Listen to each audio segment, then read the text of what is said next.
Heute wird's ernst. Denn heute gucken wir uns mal verschiedene Macheten an. Letzte Woche haben wir uns ja ein paar Haummesser, wie ich sie mal gerne nenne, Hackmesser von Extrema Ratio angeschaut, die ja auch so ein bisschen eine Machetenfunktion übernehmen können sollten. Jetzt haben wir aber mal richtige Macheten rausgeholt und schauen uns diese mal im Detail an und vergleichen die, wie die ihren Job so machen. Fangen wir erstmal mit einem sehr günstigen Modell an von Miltech. Wir sehen, die Machete selber ist recht schlank. Sie ist auch unheimlich leicht, hat recht wenig Griff, liegt aber gar nicht mal so schlecht in der Hand. Klingendicke, naja, ist jetzt nicht so besonders, aber schauen wir mal, wie man damit Buschwerk entfernen kann. Tja, ich muss jetzt gleich sagen, durch das fehlende Gewicht und auch die nicht vorhandene Kopflastigkeit der Machete ist das schon sehr schwer damit, was wirklich als Buschwerk einfach so durchzuschlagen. Ihr habt gesehen, teilweise knicken die dann einfach ab, weil ihr einfach nicht die Wucht habt und ihr schneidet ja nicht. Ihr wollt ja wirklich Büsche weghacken. Also jetzt schauen wir mal, wie man damit hacken und hauen kann. Natürlich sind Macheten eigentlich nicht dafür gedacht, jetzt Bäume zu fällen, sondern eher Buschwerk zu bearbeiten. Aber ich denke, hier können wir mal ganz gut sehen, wie viel Wucht wir mit der Machete nachher haben und wie tief die dann auch wirklich irgendwo eindringt. Also haben dann einen Vergleich, ob wir noch mit entasten können oder nicht.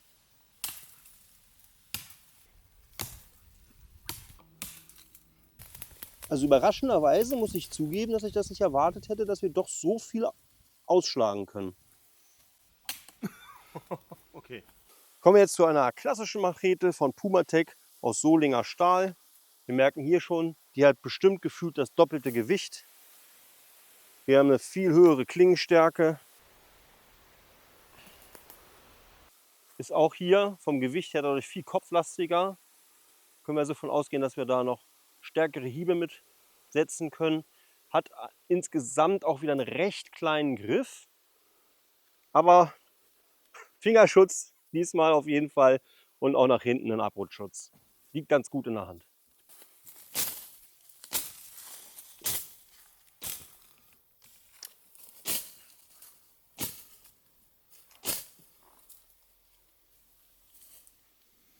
Tja, da hätte ich mir jetzt mehr erwartet. Das, was die Miltech-Machete geschnitten hat, weil sie doch dann etwas schärfer ist und mehr wie ein Messer, eben auch dünner, ist bei der ganzen Klinge. Das sollte ja die Pumatech-Machete jetzt durch das Gewicht wegmachen, durch die Geschwindigkeit. Aber ganz hat das nicht geklappt. Schauen wir mal an, wie sie eben haut und hackt.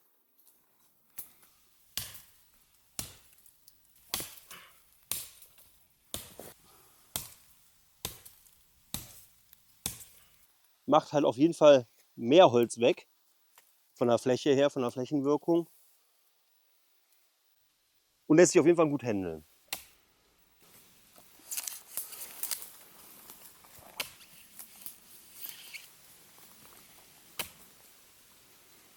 Eine weitere Traditionsfirma, Gerber, hier mit einer, nennen sie jetzt mal Multitool-Machete, da auch noch eine Säge mit dabei ist. Und werfen wir da mal einen Blick drauf. Also erstmal gibt es hier einen riesigen Warnhinweis, was für ein Monster das ist. Ich muss aber sagen, das mutet fast ein bisschen wie Trompetenblech an. Von der Länge her gut, aber sie ist auch wirklich leicht. Also die Kopflastigkeit ist dann eher jetzt wie bei der Miltech-Machete nicht wirklich gegeben. Und vor allem nicht so wie bei der Pumatech-Machete. Also der Griff ist etwas größer als die anderen bisher. Wenn man ihn hier hält, fasst er sich auch ganz gut an. Tja, Fingerschutz nach vorne, warum der hier auseinander geht, weiß ich noch nicht. Fühlt sich auch ein bisschen merkwürdig an. Vielleicht zum Sägen nachher, werden wir gleich austesten. Aber erstmal hauen wir damit mal zu.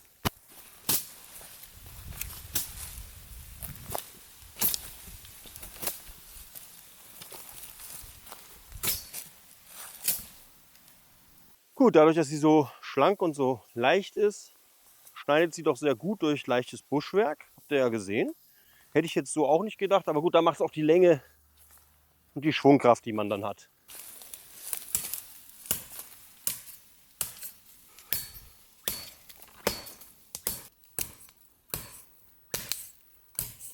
Wir sehen hier, die Machete aufgrund halt auch ihrer Breite nimmt recht viel weg, genauso wie auch schon die Puma-Machete. Die Miltec-Machete selber hat halt mehr geschnitten, einen klareren Einschlag gehabt. Also ja, da kommt zwar der Standard-Machete doch auch etwas näher.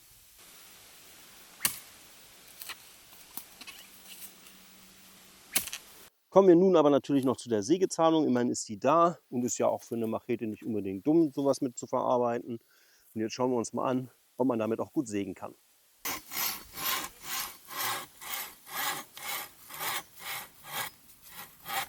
Also ja, man kann damit sägen. Der Griff funktioniert auch, aber ist hier gerade in diesem Bereich ein bisschen merkwürdig eigentlich. Da hätte ich mir mehr eine Mulde erwartet.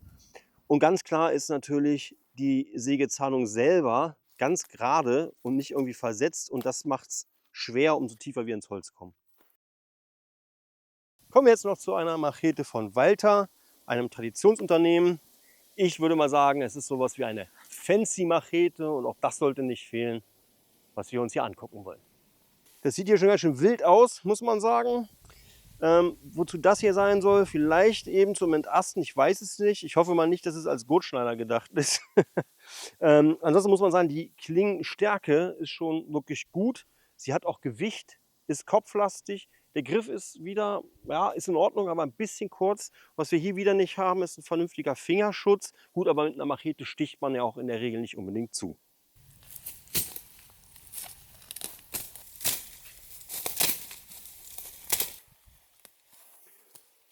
Ja, überrascht, ganz ehrlich. Gewicht, dann wahrscheinlich durch die gebogene Klingenform einfach mehr Schnittkraft, ne, weil man doch mehr schneidet. Ist sie gar nicht mal so schlecht, um Buschwerk zu bearbeiten. Aber jetzt kommt der Härtetest.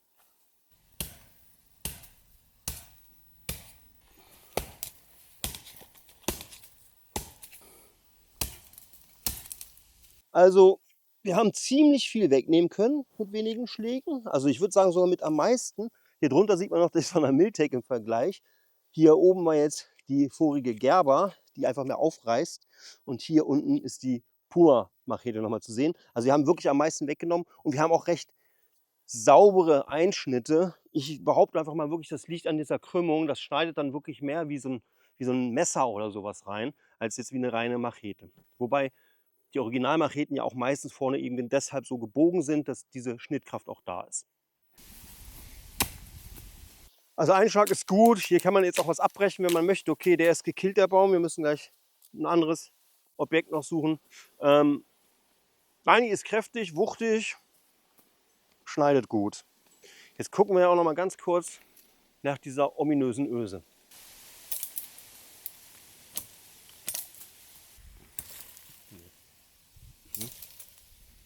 Ich weiß nicht, ob dieser sichelförmige Klingenhaken wirklich dazu da ist. Es ginge, ich wüsste aber auch nicht, warum ich es machen soll, weil ich kann auch so machen. Kommen wir jetzt wieder zu noch etwas Besonderem, und zwar Fiskars ist auch eine Machete in einer Art Kukri-Form und ist natürlich ein Arbeitswerkzeug, kommt hier in so einer Hartschale daher, kann also auch an jeder Werkzeugwand befestigt werden. Ihr seht hier oben Löcher, da könnten Schrauben durch, dann hängt ihr die einfach irgendwo an und könnt die dann abnehmen. Diese hat halt, wie gesagt, hier so eine Art, ja, keine Ahnung, Schwanenhals-Kukri-Form. Ich weiß nicht, wie wir es bezeichnen sollen. Sichelmäßig ist sie halt ein wenig. Und was ganz Besonderes, das ist jetzt die erste, die wirklich einen langen Griff hat, um halt irgendwie ein bisschen mehr Schwung zu holen wie bei einer Axt.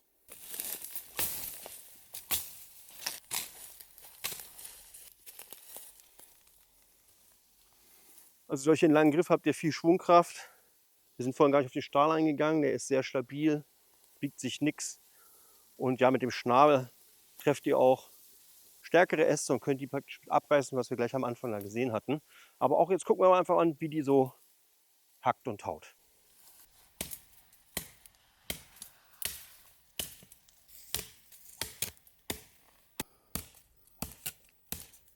Also das Ergebnis der Puma-Machete ist jetzt hier leider nicht mehr so zu geben, weil wir ja den Stamm gespalten haben mittlerweile. Hier sieht man dann die Walter-Machete, hier nochmal Miltec. Hier haben wir mit Gerber zugeschlagen und hier jetzt mit Fiskars. Also Fiskars geht auch sehr tief rein und lässt sich auch gut schlagen. Durch den Schnabel ist es natürlich ein bisschen schwieriger, weil die Trefferfläche kleiner ist.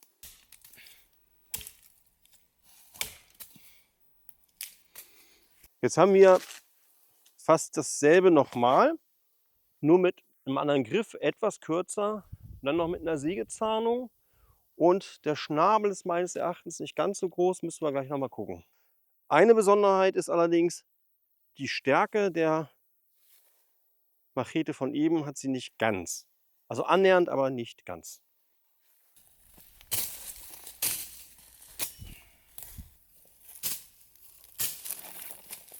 Also hier habt ihr zwar auch eine kürzere Klinge als bei den langen Macheten, aber ich sage einfach mal, durch diese Schnabelform kriegt ihr wirklich die Büsche sehr gut weg. Und der Griff ist zwar nicht so lang, aber er gibt genug Spiel, um ihn hier unten anzufassen und viel Schwung zu bekommen.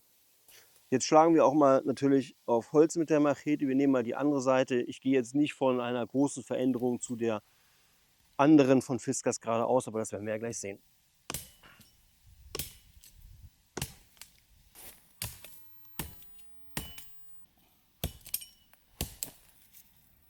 Also auch hier, die nimmt gut was weg. Ist auch vergleichbar, glaube ich, wie mit dem Vorgänger. Kann man auch machen auf jeden Fall. Jetzt kommen wir aber natürlich noch zur Sägezahnung. Also eine Sache gleich vorweg, der Griff hier ist wirklich gut. Den kann man wunderbar anfassen, hat keine Angst irgendwo abzurutschen. Und da kann man diese Säge sozusagen super mitgreifen.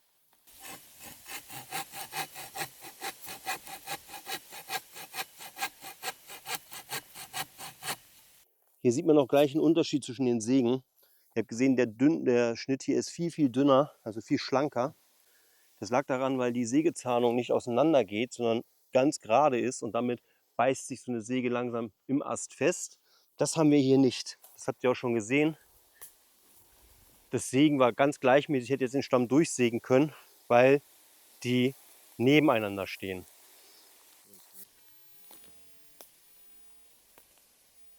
Kommen wir also zum Fazit. Die Miltec-Machete. Sie ist sehr leicht, der Griff ist recht klein. Hier hinten hat er irgendwie so einen Wurmfortsatz, damit wahrscheinlich nach hinten nicht abrutscht. Ich weiß es nicht genau. Schneidet eigentlich mehr, ist mehr ein sehr langes Messer. Aber Preis-Leistung möchte ich jetzt gar nicht mal was sagen. Denn ihr habt gesehen, die hat auch irgendwie doch ihre Pflicht erfüllt.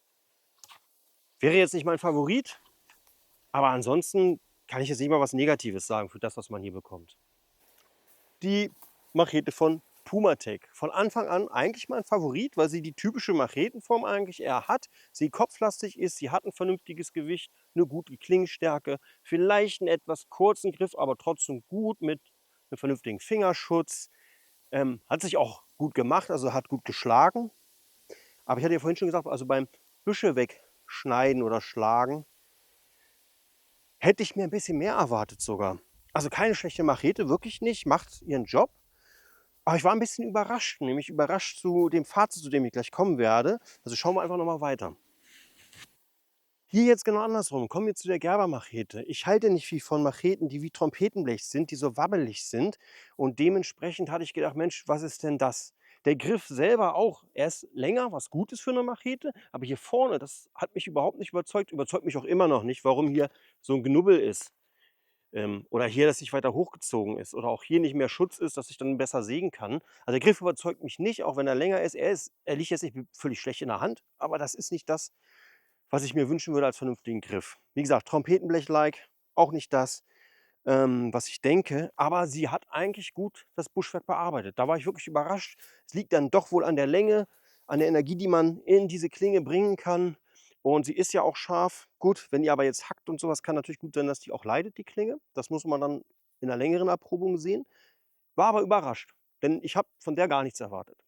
Die Säge hingegen, die ist nett gemeint, aber nicht gekonnt. Tut mir leid, Gerber, aber eine Sägezahnung muss auseinandergehen oder es müssen immer zwei Sägezähne in so einem Blatt sein, die sich dann nach rechts und nach links ausschleifen, weil ihr beißt euch mit dieser Säge fest. Umso tiefer ihr sägt, irgendwann steckt die Säge fest. Das kann ich euch gleich sagen, auch wenn wir nicht so weit gesägt haben. Das wird aber passieren. Generell war ich aber überrascht. Für Buschzeug ist sie schön lang, kann man gut schwingen. Vor allem ist sie leicht, wenn ihr jetzt wirklich auf Gewicht achten müsst, kann man da eigentlich nichts sagen. Und so kleinere Sachen sägen könnt ihr natürlich auch noch mit. Und vielleicht erwähnt man noch, ist die einzige von den Macheten, die praktisch hier noch eine Fangschlaufe hat. um dann die auch vernünftig führen zu können und nicht Angst haben zu müssen, dass sie ansonsten wohin fliegt. Kommen wir zum Fancy Zombie Hunter 3000 Plus. Nein, so heißt sie nicht, aber immer wenn ich sowas sehe, denke, Leute, da habt ihr abends zu lange rumgesessen, ein paar Bier zu viel getrunken und euch was ausgedacht. Sie ist schwer, sie ist kopflastig, sie liegt vernünftig in der Hand, hat nicht den besten Griff. Es könnte auf jeden Fall mehr Fingerschutz sein, auch hinten könnte es mehr sein. Hat überhaupt keine Fangschlaufe, nicht mal ein Loch, um irgendwas dran machen zu können, was ich per se jetzt erstmal als negativ abtun muss. Denn also auch gerade irgendwas, um die hängen zu können, fände ich schon ganz schön. Überrascht hat sie mich trotzdem. Klar, das Gewicht ist gut. Das war klar, dass man da ganz gut mit hauen kann. Aber sie ging auch wunderbar durch die ganzen Büsche. Sie hat unheimlich tief geschlagen. Also wirklich völlig überrascht. Und im Endeffekt hat es auch Spaß gemacht. Also, weil wenn man sie schwingt, sie hat wirklich so viel Kopflastigkeit, wie eine Machete haben muss. Sie schwingt immer, seht ihr das hier? Sie schwingt immer noch mit. Seht ihr? Und das soll eine Machete auch. Also völlig überrascht, wozu jetzt diese, keine Ahnung, wie man das nennt, diese Siegel hier sein soll, weiß ich nicht. Ich weiß auch überhaupt nicht, warum man hier die Kanten nicht durchgeschliffen hat. Aber vielleicht, weil sie dann verboten wäre, weil sie wie durchnutzbar gewesen wäre. Keine Ahnung. Wenn ihr das wisst, dann schreibt es bitte in die Kommentare. Genauso, wenn ihr wisst, wozu das hier sein soll, schreibt das auch. Denn ja, man kann damit entasten, aber warum sollte ich das tun? Nein, aber völlig überrascht. Also hätte ich nicht erwartet von so einem fancy Ding. Kommen wir jetzt zu den Fiskars. Ich nenne sie mal Werkzeugen oder Arbeitstieren. Sie sind von der Klingenlänge gleich. Ich hatte ja gesagt, wir gucken nochmal. Hier hat man eine schönere Grifflänge. Also ihr könnt sie dann doch eher auch mal zum Hacken benutzen, zum Entasten oder sowas sehr gut. Dafür habt ihr hier eine wirklich gut funktionierende Säge, weil da die Sägezahlung richtig angebracht ist, so wie es eben sein muss. Und generell würde ich jetzt aber mal behaupten, ein bisschen gewöhnungsbedürftig als Machete zur Hand haben, wegen gerade dieser Schnabelform. Für mich auch ein bisschen zu kurz. Sie funktionieren, ganz klar. Aber wenn ich jetzt tief ins Unterholz schlagen will, ist das schwer natürlich mit denen. Ich muss mich also langsam vorarbeiten. Und ich denke auch mal, dass sie mehr als so Arbeitstiere oder Werkzeuge angesehen werden sollten. Ne? Man sieht ja auch schon, hier hatte ich euch gezeigt, das könnt ihr euch irgendwo hinhängen. Dann habt ihr die hängen, macht die auf, nehmt die raus. Das ist ja sowas, das hat man dann nachher in seiner Hütte oder sowas vielleicht und nimmt sich dann mit. Per se aber nicht schlecht. Also sie sind wirklich gut, machen ihren Job und gerade die Säge, wie ich schon sagte, lässt sich super gut bedienen. Ihr könnt richtig Druck ausüben und die sägt fantastisch. Sie beißt sich nicht fest. Also das ist dann wirklich für sowas ein guter Allrounder. Also wenn ihr auch gerade nochmal Feuerholz sägen wollt oder so weiter, dann ist es auf jeden Fall ein Blick wert. Kommen wir jetzt zum Ende. Klar, Miltech, Preis-Leistung, denke ich, ist gut. Wäre nicht meine Machete, die ist einfach zu leicht und nimmt auch zu wenig weg. Puma, mein eigentlicher Geheimtipp oder Favorit, Standardmachete, macht genau ihren Job, ist gut, ist nichts groß dran auszusetzen, hat einen guten Griff. Ich mag es immer, wenn sie ein bisschen länger sind. Man kann Fangschaufeln anbringen und alles. Gerber hat mich überrascht, bleibt für mich aber Trompetenblech mit einer schlechten Säge. Kann man super Büsche bearbeiten, ist leicht, also für Wanderer oder so vielleicht gar nicht mal schlecht, weil ihr habt nicht unnötig Gewicht dabei. Aber ansonsten, das ist nicht meins. So, Trompetenblech ist nicht meins und die Säge, sorry. Das, was die durchsägen kann, kann ich auch hacken. Und alles andere, da wird die sich festbeißen. Fiskars hatten wir ja gerade, für mich einfach Arbeitstiere. Gerade würde ich wahrscheinlich die mit der Säge sogar nehmen, weil dann eben einfach noch mehr Flexibilität da ist. Da könnt ihr wirklich mal sicherlich auch einen dünneren Baum mit durchsägen, wenn das mal sein muss. Sind aber für mich eher Arbeitstiere als Machete. Zwar geeignet, aber für mich zu kurz, denn wenn ich irgendwo mehr Buschwerk wegschlagen will, dann muss ich mit der praktisch immer einzeln mich rantasten. Und jetzt denkt ihr, der hat sie nicht mehr alle. Ja, denke ich auch, weil ich habe, wie gesagt, zu Hause so eine ganz alte britische Armeemachete. Die ist einfach nur dick, hart und unbarmherzig. Ich werde die auch nicht eintauschen. Aber ohne Flachs, wenn ich mich hier entscheiden müsste, ich würde die nehmen. Ich würde jetzt auf Fancy Style gehen, weil die macht ihren Job gut. Die ist stark. Sie hat irgendein geiles Geheimnis, was ich noch ergründen werde. Und ihr könnt da ganz bequem auch euren Kameramann. Ich mache mich da mal kurz auf die Suche nach einem neuen Kameramann und dann sehen wir uns wieder. Tschüss.